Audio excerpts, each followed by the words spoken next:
My 10 least favorite things about Wichita Falls. Oh dear God. Candace is gonna hide. Number 10, the weather.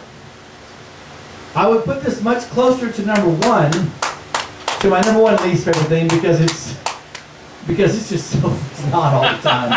But there's still just enough severe weather potential to keep me optimistic. Do you know how many tornadoes there have been in Wichita County cited since I moved here 12 years ago? 0. Number 9, old people. Oh, thank God. Oh, thank God. When I moved here, it took about 5 seconds to realize that there was a serious old person problem in this town. No one here actually needs to get anywhere. They're just out stopping at uncontrolled intersections where there's not a stop sign. And land yachts. In their big giant cars and trucks. What's that movie where people keep cheating death, or what? Cocoon? What year is it where you live, kids? It was like a scary movie. People kept cheating death and Final Destination. Final Destination. I have seen my future. I know how I'm going to die, and it's because I plowed into some lady driving a 6-door Cadillac on Kell Freeway at 35 miles an hour. Number 8. Perma-buzzed soccer moms. Let me tell you something. Perma-buzzed? Buzzed. And I'm completely serious. Middle to upper class stay-at-home moms with too little or nothing at all to do are the most dangerous people in America. Remember Dean Wormer in Animal House telling Flounder that fat, drunk, and stupid is no way to go through life? Well, I say bored, Botoxed, and medicated is no way to go through life. You see these women teetering around town in their high-heeled, bedazzled flip-flops, driving enormous SUVs with exactly 1 child in the back, and sipping all day long on a Sonic cup that is 1 part Sonic and 5 parts liquor cabinet. When you're alive, when the high point of your day is the gym, and then Pascal, then head to an early happy hour back at Pascal's, you're a public menace. Number 7, it's a tie between Outskirts and Casa Manana. Oh, thank you. Someone else said it. Finally. Outskirts because it's seedy and cheesy and full of cowboys and basically represents everything boring about this town. And Casa Manana for a number of reasons. 1, the booths, which are comically small and uncomfortable. The food, which is at best a culinary non-event. But mostly I dislike Casa Manana because it's the quintessential we go there because we've always gone there place in town. When I hear people recommending Casa Manana to tourists, I want to knock them out. The same goes for the littlest skyscraper. Listen, folks. Oh, yeah. The littlest skyscraper is an interesting story. I get that. The guy hustles investors, blah, blah, blah. But as a tourist attraction, let me tell you, it's underwhelming. It's a 3-story building across the railroad tracks from the Salvation Army. Not exactly the experience you're wanting visitors to Wichita Falls to walk away with. Please turn around. Quit sending people to the littlest skyscraper to have their cars broken into. Stop doing that. Number 6, the institutions. We will tear them. My least favorite things, institutions.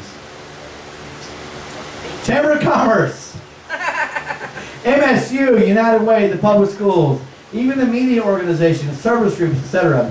They're all the same old white people doing the same old boring thing. I spent some time, this was like 3 or 4 years ago. I was on a committee that the chamber put together to come up with a marketing campaign for the city. I was asked to be on this committee as a communications professional and someone with some knowledge, a unique perspective, I'll put it that way. And that was not intended to be funny. It was. And we met, talking about, brainstorming the whole SWOT analysis and all these things for the city. And then they brought in a public relations firm from Dallas. And we all met on the top floor of the Hamilton building, and we had these 3 or 4, representatives from this PR firm there taking notes, and they were saying, okay, we need to come up with a message that, achieves certain goals. And one of the primary goals, beyond the obvious ones of attracting people and business to Wichita Falls, the sort of complementary goal of retaining population, whether they're already here or they've moved here, we want to keep them here. And which by its very definition meant young people to me. I'm trying to get people, people that are mobile and changing jobs are not people 50 and 60 years old. These are people that are 20s and 30s, they have families, they have young children. And while we were sort of framing the discussion, I looked around this room and I said, point of order, there's no women in here, and I'm the youngest man. And I, at the time, was 44, 43, and I was youngest by a bit. I said, I want to know how this group of people is expected to come up with a message that appeals to this group we're trying to reach. Are we the right people to craft that message? See, there was one minority, and that was Munir Lalani. I'm not sure how he factors into the minority calculus. There were no women outside of chamber employees and the women from the PR group. Just a bunch of white guys, 40, 50 years old and older. And my question, while I did ask it with a bit of an attitude, surprise, but it was still a serious question. It was not greeted with great seriousness. It was dismissed, or at best just ignored. So I can't say I'm happy with the outcome of not only that meeting but the whole campaign. And in my opinion, I think that's one of the reasons. It did not invite any kind of diversity, any kind of outsider input. It was pretty much a done deal before the meetings ever convened. Number 5, Kent Boulevard. My hand to God, if I have to drive down that street one more time, I'm going to hang myself. Number 4, Oklahoma. We're way too close. They shop here, they drive on our roads, they drink from our water fountains. Can nothing be done about this? Number 3, Lubbock. Same thing. Number 2, Pastor Robert Jeffress. Live here anymore, but he does linger. Candace, can I tell my story? We'll talk later. Because my wife's like, he doesn't live here anymore. If you waited 1 second, the next thing I was going to say was, I know he's been gone a while. But then I said, but he lingers. Honey, come sit here. Come join me. For real? Please do. Yeah. Does anyone here not know who Robert Jeffress was to this community? Anybody doesn't know? Okay. How can we not? Oh, well, I know he's been gone a while, and I truly don't have a bad thing to say about whoever it is that's running that monstrosity downtown these days. 6 Flags over Jesus. I did not make that up. I forgot who said that. Actually, one of Margaret's classmates made that up way back in the day.